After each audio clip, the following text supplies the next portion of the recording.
Let me tell you a short story. There were two men stuck in a deep pit, chained together.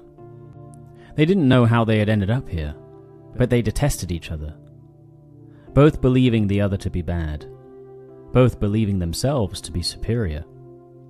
One man was prideful, certain of his way, the other bitter and resentful of the other's pride and certainty. Each man attempted to best the other and climb to the top and escape to freedom. The prideful man would shove the resentful man down and attempt his ascent. Inevitably, however, he would tire and fall, unable to pull against the resistance of the chain. In this moment, the bitter man would seize his opportunity, only to meet the same fate. Over and over this continued until eventually they sat in the pit together. They faced each other, not saying a word but observing, unflinching. You're watching Archetypal Wisdom. Join me in exploring the symbolic truths and mysteries of humankind. Remember to like and subscribe. Now, back to the video. Both men felt great discomfort and pain being so directly confronted with the other. Yet the suffering of being stuck outweighed their discomfort with each other. They sat staring at the other in silence for a long time. The intensity of their feelings rose with every second until eventually they were moved into action. Without saying a word, they both stood up and slowly began to climb side by side. As they climbed, their movements slowly became synchronized. Eventually, each man wasn't sure which were his thoughts and which were the other man's thoughts. Both moved in unison. The light of freedom was in sight. A hand grabbed the top of the pit and pulled up. Standing atop the pit, there stood one man. This man was neither of the two men who had been in the pit. He was both. How does a person genuinely change? Not superficially, not through force, but at the core, from the inside out. So often our experience feels cyclical and determined. Our attempts to change ourselves while valiant usually fall short. One might have an idea of who they think they should be, who they like to identify as, yet certain behaviors undermine that sense of identity. For example, let's say someone identifies themselves as being a very loyal person, yet they find themselves speaking badly about their loved ones to others in moments of anger. They start to feel shame about this, and commit to never gossiping. Yet, as hard as they try to banish this behavior, they keep falling back into the compulsion to vent to others. This then leads to them trying even harder to never gossip again, and the cycle goes on. This is the tension between the ego, the conscious personality, and the shadow, the repressed parts of the personality. I found myself contemplating this tension a great deal, for personal and professional reasons. In my exploration of archetypal themes, what came to mind was the idea of the Holy Spirit, which is also referred to as the Spirit of Truth. The reason this came to mind was that it is this Spirit of Truth which is promised by Christ to be the helper that will allow you to enter the kingdom. Well, looking at this psychologically, perhaps the kingdom can be understood, at least in part, as a higher level of consciousness, and it is a radical truth that gets you there. Maybe this Spirit of Truth speaks through something we already carry within, a kind of moral instinct.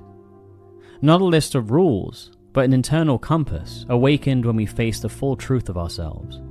A compass that speaks through feeling, through grief, through shame, through awe, and guides us towards what is truly good.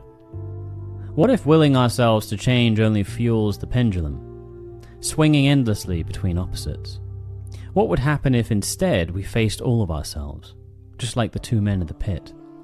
Not indulging and not denying, just witnessing the truth fully and letting it affect us. Well, it seems to me that this is essential in order to change. If we can simply have the courage to look at ourselves completely, including that which we can't tolerate, something would happen. You can think of this as a kind of gestation period in which the ego accepts that its structure will be broken down and changed. It is a kind of commitment to not acting but receiving. Instead of maintaining and further fortifying the conscious perspective, one becomes willing to be affected and changed. This change occurs from feeling. If we actually face ourselves in this way, there is no doubt that we will feel an intensity of painful feelings. Naturally, the temptation for the ego is to cast out these parts which produce this feeling in us, particularly when they appear wrong or bad to the ego. But if one can withstand these feelings, they start to actually penetrate the ego. If you can withstand the heat of these feelings and maintain your sight on the truth, the feelings themselves start to seep into the ego structure. This in turn inspires authentic action instead of compensatory action, just as the men in the pit organically started to collaborate to find freedom together. To be honest, one personal concern I had about this process is, how can we trust that the person we will be transformed into will be good? After all, if we are allowing ourselves to face the darkness within, how do we know that the darkness won't take over? Well, this led me to investigate the intensity of feelings which get activated in this process. Where exactly are they coming from? Well, this brings us back to the moral instinct, that when we face the whole truth about ourselves, including the very dark potential, we are disturbed. It is this emotional reaction that actually brings us closer to our moral instinct, and allowing ourselves to feel it deeply, we are actually aligning ourselves with this instinct. As the ego structure allows this in, it is reshaped in alignment with it, both knowing more of the truth about the total self and developing a greater access to genuine moral feelings. In other words, the individual is led through pain to be a more sincerely moral person, as opposed to a moralizing person who is actually just compensating for the fear of themselves, perpetuating the inner split and swinging between opposites, hopelessly divided. The ego allowing itself to be changed by the heat of the truth is integration. Just like the man in the story emerging as one, no longer two warring halves. To me, this process psychologically echoes what it means to surrender fully to God, to have faith. After all, is not the idea of God the greatest of mysteries, that which is unfathomable in understanding and goodness? Well, if one clings to their conscious perspective and certainty of what they believe is good, then what space is there in them for God? Where is the space to be transformed by the mystery?